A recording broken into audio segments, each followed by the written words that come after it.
Hi guys, it's Sheena from Teton Raptor Center and I'm here to give you all this week's patient update. So let's go ahead and get started.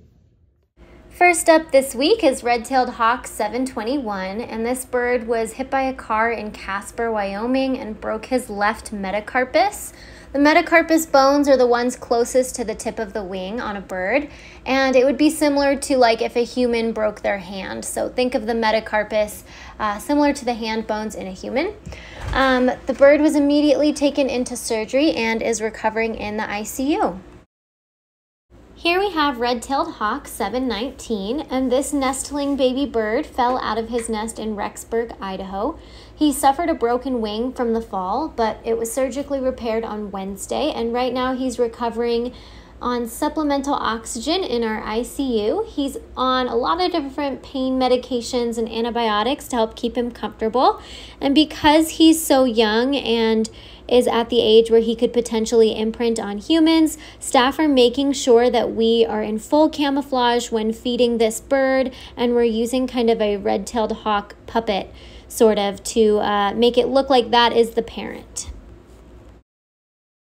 Next up, we have great horned owl 716, and this fledgling owl was found entangled in a soccer net in Pinedale, Wyoming. He was very carefully cut out of the net, but is still dealing with some major soft tissue trauma to the left wing. So right now we've got the wing wrapped, and he's receiving cold laser therapy regularly, living in the ICU, and he's not eating on his own yet, but is past the stage of imprinting, so we don't need to be in full camouflage when we're feeding this bird. Next up is Osprey 714, and this adult bird came in with spinal trauma that prevents him from being able to use those feet and legs properly. So you can see in this photo, the bird is kind of upright for the most part. However, if you look carefully at the feet, they're kind of curled up and they're not supporting the bird enough to help her stand. So she's right now sitting on her hock joints, and she doesn't really have any ability to control her bowel movements. It's quite limited. So we're hoping that her body regains function over time. She is on a course of medications to improve her gastrointestinal health. And with spinal trauma, it's kind of just a waiting game to see if she's able to recover from it. We recently received the all clear to discontinue medicated eye drops on this magpie from our avian ophthalmologist, Dr. Dan Lorimer. Now, unfortunately, the bird will never be able to see out of her left eye. However, we don't think that this will stop her from leading a healthy life in the wild, and we plan on reintroducing her to her family to get her back into the wild this weekend.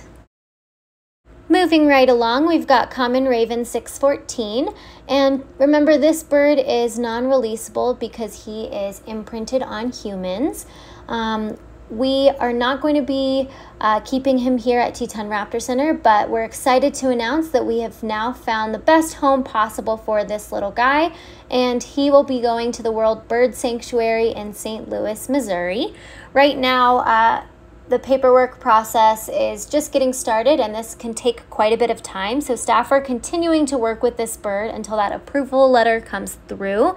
And because corvids and ravens in particular are such highly social and intelligent animals, we're spending a lot of time offering puzzles and games to this bird. You can see in this photo, he's got some food coming out of a Kong toy. So we're really trying to give him as much enrichment as possible. This red-tailed hawk is red-tail 610, and he recently moved out of a larger enclosure and into the flight barn. Soon he's going to begin flight conditioning, and now that we have that baby that you saw in the video earlier, we may have this red-tailed hawk fill in as a foster dad once the chick is a little bit more stable and can move out of the ICU, just because it's so young and it really does need a parental adult in its life to kind of show it the ropes, and an adult human doesn't really do the trick.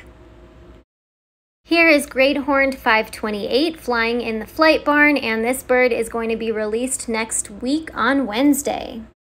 Last but not least is bald eagle 210, and this eagle is working on flight conditioning after dealing with a broken humerus due to a car collision.